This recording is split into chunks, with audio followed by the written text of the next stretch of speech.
Hi കൂട്ടുകാരെ, എന്തൊക്കെയുണ്ട് പുതിയ വിശേഷം? എല്ലാവർക്കും സുഖാണെന്ന് കരുതട്ടെ കേട്ടോ.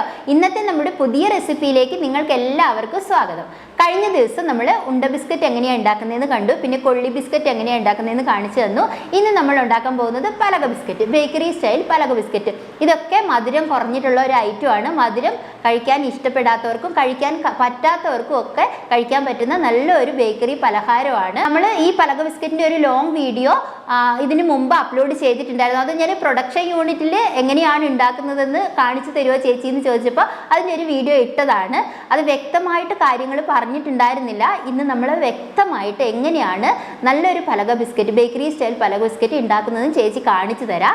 ഈ പലക ബിസ്ക്കറ്റിൻ്റെ ഒരു ഷോർട്സ് വീഡിയോ ഇട്ടപ്പം ഇതിന് വേറെയുള്ള സ്ഥലങ്ങളിൽ പറയുന്ന ഒരുപാട് പേരുകൾ നമ്മുടെ സബ്സ്ക്രൈബേഴ്സ് എനിക്ക് ഇട്ട് തന്നിട്ടുണ്ടായിരുന്നു. അതൊന്നും ഞാനിവിടെ പറയുന്നില്ല. ഞങ്ങളിവിടെ ഇതിന് പറയുന്നത് പലക ബിസ്ക്കറ്റ് എന്നാണ്. അപ്പം നിങ്ങൾ എല്ലാവരും ട്രൈ ചെയ്ത് നോക്കുക. ചേച്ചി പഠിപ്പിച്ചിട്ടുള്ള ഐറ്റംസിൻ്റെ കൂടെ ഇതുകൂടി ഉണ്ടാക്കിയിട്ട് നിങ്ങൾക്ക് സെയിൽ ചെയ്യാം. 250 ഗ്രാം 500 ഗ്രാം അങ്ങനെ പാക്കറ്റുകളാക്കിയിട്ട് പുറത്തെ കടകളിലൊക്കെ കൊടുത്തിട്ടുണ്ടെങ്കിൽ നല്ല ലാഭം കിട്ടുന്ന ഒരു ഐറ്റമാണ് ഇത് കേട്ടോ.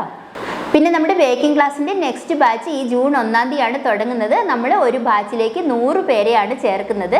ഇപ്പോൾ അഡ്മിഷൻ ആരംഭിച്ചു കഴിഞ്ഞു. ഇനി നിങ്ങൾക്ക് ആർക്കെങ്കിലും ജോയിൻ ചെയ്യാൻ താല്പര്യമുണ്ടെങ്കിൽ വാട്സപ്പ് നമ്പർ ഞാൻ ഈ വീഡിയോയിൽ കൊടുക്കുന്നുണ്ട്, അതിൽ മെസ്സേജ് അയക്കൂ കേട്ടോ. അപ്പോൾ വീഡിയോ ഇഷ്ടമായിട്ടുണ്ടെങ്കിൽ ലൈക്ക് ചെയ്യാനും അതേപോലെ നമ്മുടെ ചാനൽ ഒന്ന് സബ്സ്ക്രൈബ് ചെയ്യാനും മറക്കരുത്. ബേക്കിംഗ് നിങ്ങൾക്ക് ഇഷ്ടമാണെങ്കിൽ ബേക്കിങ്ങിനെ കുറിച്ചുള്ള ഒരുപാട് വീഡിയോകൾ നമ്മുടെ ചാനലിലുണ്ട്. അതൊക്കെ നിങ്ങൾക്ക് ഉപകാരമാവും. പിന്നെ നിങ്ങളുടെ കൂട്ടുകാർക്ക് എല്ലാവർക്കും നമ്മുടെ വീഡിയോസ് ഒന്ന് ഷെയറും കൂടി ചെയ്ത് കൊടുക്കണം കേട്ടോ. എന്നാൽ പിന്നെ താമസിക്കേണ്ട, നമുക്ക് പെട്ടെന്ന് തന്നെ വീഡിയോ കണ്ടിട്ട് വന്നാലോ. ആദ്യം നമുക്ക് നമ്മുടെ പലക ബിസ്ക്കറ്റിനുള്ള മാവ് കുഴച്ചെടുക്കാം. 250 ഗ്രാം മൈദയിലാണ് ഞാൻ കാണിക്കുന്നത്. ചെറിയൊരു ക്വാണ്ടിറ്റിയേ ഉള്ളൂ. അപ്പോൾ നിങ്ങൾക്ക് കൂടുതൽ വേണമെന്നുണ്ടെങ്കിൽ ഇതിൻ്റെ ഇരട്ടി മൈദ എടുത്തോളൂ കേട്ടോ. മൈദയിലാണ്. ഗോതമ്പ് പൊടിയിൽ ചെയ്യാൻ പറ്റുമോ എന്ന് കുട്ടികൾ ചോദിക്കാറുണ്ട് കാര്യങ്ങളൊക്കെ.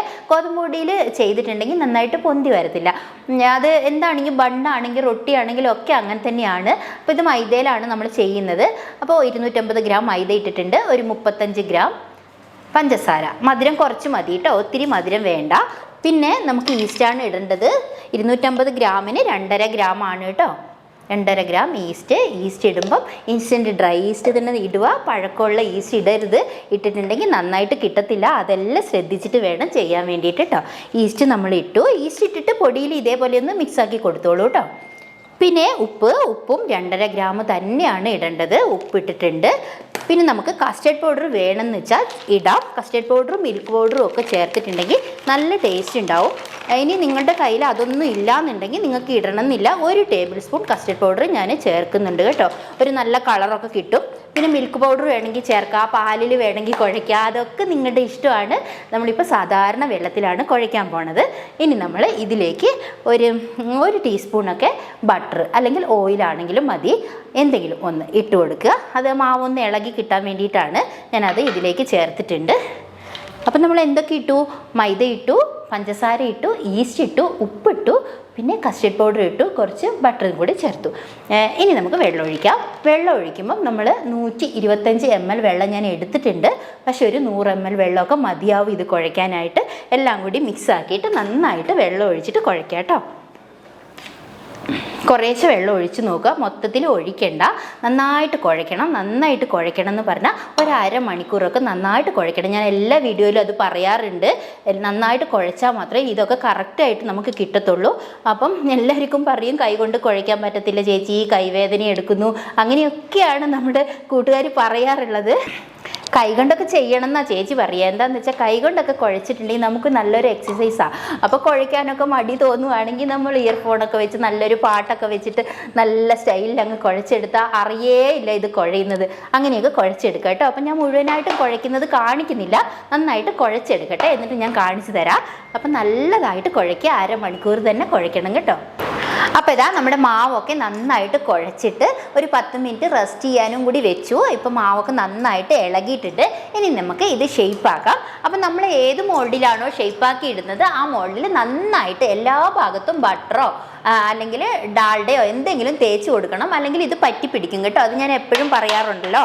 ഇനി നമുക്ക് ഇത് ഷേപ്പാക്കാം. ഷേപ്പാക്കുമ്പം ഇതേപോലെ കട്ട് ചെയ്തെടുക്കുക. ഓരോ ചെറിയ ചെറിയ ഭാഗങ്ങളായിട്ട് കട്ട് ചെയ്തെടുക്കുക. എന്നിട്ട് ഇത് നമുക്ക് അങ്ങോട്ട് മാറ്റി വെക്കാം. ഈ കൗണ്ടർ ടോപ്പിൽ നമ്മൾ കുറച്ച് ഇതുപോലെ ഓയിൽ ആക്കി കൊടുക്കണം കേട്ടോ. നല്ലോണം ഓയിലാക്കി കൊടുത്തിട്ട് ഇങ്ങനെ കട്ട് ചെയ്ത് വെച്ചില്ലേ, ഈ ഓരോ സംഭവങ്ങളും എടുത്തിട്ട് ഇതുപോലെ ചെറിയ ചെറിയ പീസസ് ആക്കുക. എപ്പോഴും നമ്മൾ പീസസ് ആക്കുമ്പോൾ ഒരേപോലത്തെ പീസാക്കാൻ വേണ്ടിയിട്ട് നോക്കുക കേട്ടോ. എല്ലാം ഒരേപോലെ പീസാക്കുക. ഇങ്ങനെ ഒന്നുമില്ല, ഇതുപോലെ ഇങ്ങനെ കട്ട് ചെയ്ത് കുറച്ച് നീളത്തിലെടുക്കുക. എന്നിട്ട് ഈ ട്രേയിൽ ഇതുപോലെ ഇങ്ങനെ വെച്ച് കൊടുക്കുക. കട്ട് ചെയ്ത് അങ്ങ് വെച്ച് കൊടുക്കുക. അത്രയേ ഉള്ളൂ. അപ്പോൾ 5 എണ്ണം വീതം വെച്ച് കൊടുക്കൂ കേട്ടോ. ഇതേപോലെ വെച്ച് കൊടുക്കുക. അങ്ങനെ ബാക്കിയും കൂടെ നമ്മൾ കട്ട് ചെയ്തെടുത്തിട്ട് പതുക്കെ ഇതുപോലെ ആക്കിയിട്ട് കട്ട് ചെയ്ത് അങ്ങ് വെക്കുക. സ്പീഡിൽ അങ്ങ് ചെയ്തെടുക്കുക. ഇതിന് അളവും തൂക്കവും ഒന്നും ഇല്ല കേട്ടോ. നമ്മൾ ഏകദേശം നോക്കിയിട്ട് ഒരേപോലെ അങ്ങ് കട്ട് ചെയ്തെടുത്താൽ മതി. അങ്ങനെ ട്രേയിൽ നിറച്ചും ആക്കി വെക്കുക. ഇപ്പം നോക്കിക്കേ, ഇതേപോലെയാണ് ഞാൻ എല്ലാം കട്ട് ചെയ്ത് വെച്ചത്. ഇനി കുറച്ച് നേരം, ഒരു 5 മിനിറ്റ് ഇതിവിടെ ഇരിക്കട്ടെ. എന്നിട്ട് നമുക്ക് ഇതിൻ്റെ പലക ബിസ്ക്കറ്റിന് ഷേപ്പ് ആക്കിയിട്ട് വളച്ചെടുക്കാം കേട്ടോ. നമ്മളിത് വളച്ചെടുക്കുമ്പം വേറെ ട്രേസിലേക്ക് വേണമെങ്കിൽ നമുക്ക് ചെയ്യാം. പക്ഷെ ഞാനിപ്പോൾ ഈ ട്രേസിൽ തന്നെയാണ് ചെയ്യുന്നത്. നിങ്ങൾക്ക് ഇതിൽ തന്നെ ചെയ്യാൻ ബുദ്ധിമുട്ടുണ്ടെന്നുണ്ടെങ്കിൽ ഇതുപോലത്തെ വേറൊരു ട്രേസിൽ ഓയിലൊക്കെ ഗ്രീസ് ചെയ്ത് കൊടുത്തിട്ട് നിങ്ങൾക്ക് അതിലേക്ക് ചെയ്യാം. ഞാനിപ്പോൾ ഇതിൽ തന്നെ ചെയ്യുവാണ് കേട്ടോ. അപ്പം ഈ തട്ട് ഞാൻ ഇങ്ങോട്ട് മാറ്റി വെക്കുവാണ്. എന്നിട്ട് ഇതിൽ നിന്ന് ഒരെണ്ണം എടുത്തു. എപ്പോഴും ഇവിടെ ഓയിൽ തടവി കൊടുക്കാൻ നോക്കണം, എന്നാലാണ് കറക്റ്റായിട്ട് കിട്ടത്തുള്ളൂ.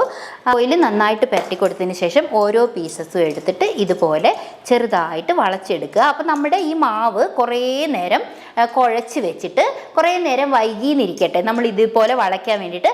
അങ്ങനെ നമ്മൾ വൈകി പോയിട്ടുണ്ടെങ്കിൽ ആ മാവ് വല്ലാതെ പുളിച്ച് കഴിഞ്ഞ് എന്താവും, ഇതേപോലെ വളച്ചെടുക്കുമ്പോൾ നടുഭാഗം അങ്ങ് പൊട്ടിപ്പോവും. അപ്പോൾ നമുക്കത് ഷേപ്പായിട്ട് കിട്ടത്തില്ല. ഇങ്ങനെ വളച്ചെടുക്കുക. കണ്ടോ, ചെറുതായിട്ട് വളച്ചിട്ട് ഇങ്ങനെ ചുറ്റി കൊടുക്കുക. മനസ്സിലാവുന്നുണ്ടോ? അത് നമ്മളിങ്ങനെ ചുറ്റി വരുമ്പോൾ എക്സ്പീരിയൻസ് ആയിക്കോളും കേട്ടോ. ഇതേപോലെ വളച്ചെടുക്കുക. നമ്മൾ വളച്ചെടുത്തിട്ട് നമ്മൾ ഈ ബേക്കിംഗ് ട്രേയിലേക്ക് വെച്ച് കൊടുക്കുകയാണ്. ഇങ്ങനെ വെച്ച് കൊടുക്കുക. കണ്ടോ, ഇതേപോലെ വെച്ച് കൊടുക്കുക. അടുത്തതും അതുപോലെ തന്നെ എടുക്കുക. അടുത്തതും ഇതേപോലെ തന്നെ വളച്ചിട്ട് വീണ്ടും അതിനോട് അടുപ്പിച്ച് തന്നെ വെച്ച് കൊടുക്കുക. ഇതുണ്ടോ, ഇങ്ങനെ അടുപ്പിച്ച് വെച്ച് കൊടുക്കുക. കണ്ടോ, വീണ്ടും വളയ്ക്കുക.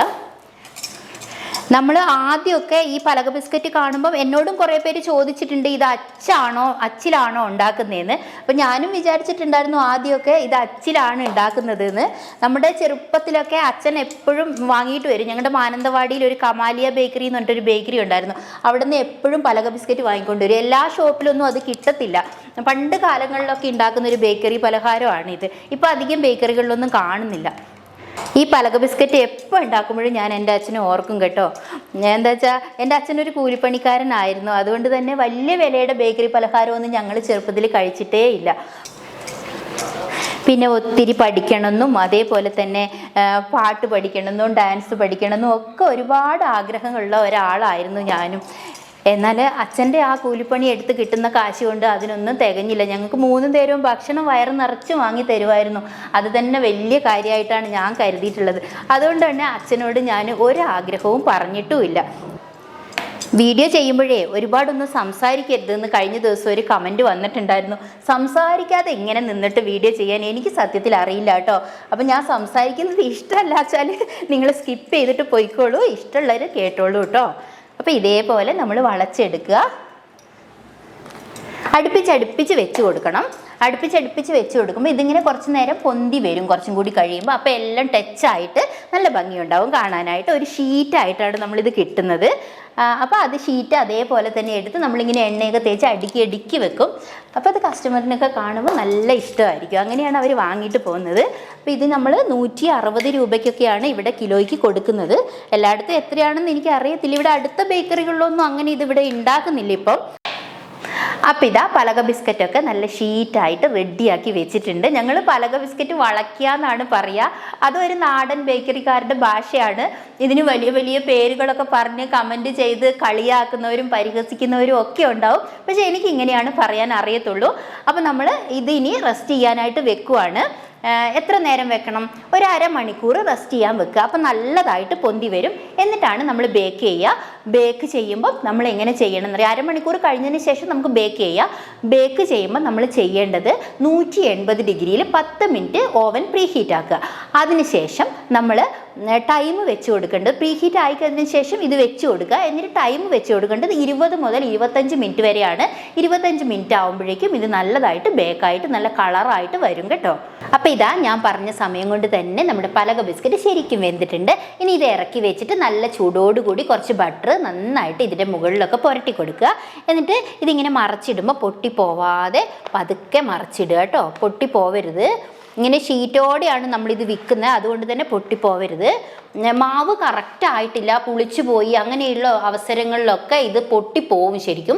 അങ്ങനെ പൊട്ടിപ്പോയിട്ടുണ്ടെങ്കിൽ നിങ്ങൾ കരുതുക നിങ്ങൾ ഉണ്ടാക്കിയത് ശരിയായിട്ടില്ല എന്ന് കേട്ടോ. ഇപ്പോൾ ഇതാ ഒട്ടും പൊട്ടിപ്പോയിട്ടില്ല. ഇനി നമ്മളിതായോ? ആയിട്ടില്ല. ഇതിനി നമ്മൾ ഡ്രൈ ആക്കി എടുക്കണം. നമ്മൾ റസ്ക്, അതേപോലെ നമ്മുടെ ഉണ്ട ബിസ്ക്കറ്റ്, കൊള്ളി ബിസ്ക്കറ്റ് ഒക്കെ ചേച്ചി പറഞ്ഞു തന്നിട്ടില്ലേ ഇത് ഉണക്കിയെടുക്കണമെന്ന്. അപ്പോൾ നമ്മൾ എങ്ങനെയാണ് ഉണക്കിയെടുക്കുക? ഉണക്കിയെടുക്കുമ്പോൾ നമ്മുടെ ഓവൻ 140ലേക്ക് വെച്ച് കൊടുക്കുക. ഏറ്റവും കുറഞ്ഞ ചൂട് വെച്ച് കൊടുക്കുക. എന്നിട്ട് ഇത് വെച്ചിട്ട് പതുക്കെ ഉണക്കിയെടുക്കുക. ഒരു അരമണിക്കൂറൊക്കെ കഴിയുമ്പോഴേക്കും നന്നായിട്ട് ഉണങ്ങും. അപ്പം ഞാൻ മുഴുവനായിട്ടും വീഡിയോ കാണിക്കാത്തത് ഒത്തിരി ലെങ്തി ആയിപ്പോവും. അതുകൊണ്ട് കറക്റ്റ് ചേച്ചി പറഞ്ഞു തരുന്നുണ്ട്. അതേപോലെ നിങ്ങൾ ചെയ്താൽ മതി. അപ്പോൾ നമ്മുടെ പലക ബിസ്ക്കറ്റ് റെഡിയാവും കേട്ടോ. എന്നിട്ട് നമുക്കിത് പാക്കറ്റാക്കിയിട്ട് വിൽക്കാം കേട്ടോ. അല്ലെങ്കിൽ നിങ്ങൾ വീട്ടിലേക്ക് വേണമെങ്കിൽ അങ്ങനെ ഉപയോഗിച്ചോ. ഒരുപാട് നാൾ ഇരുന്നോളും. എയർ ടൈറ്റ് ആക്കിയിട്ട് വെച്ചാൽ മതി.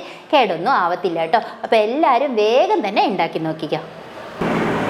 ഇന്നത്തെ വീഡിയോ എല്ലാവർക്കും ഇഷ്ടമായി എന്ന് കരുതട്ടെ. അപ്പോൾ എല്ലാവരും വീട്ടിൽ ട്രൈ ചെയ്ത് നോക്കുക. എന്നിട്ട് നിങ്ങളുടെ വിലയേറിയ അഭിപ്രായങ്ങൾ കമൻറ്റിലൂടെ അറിയിക്കാൻ എന്തായാലും മറക്കരുത്.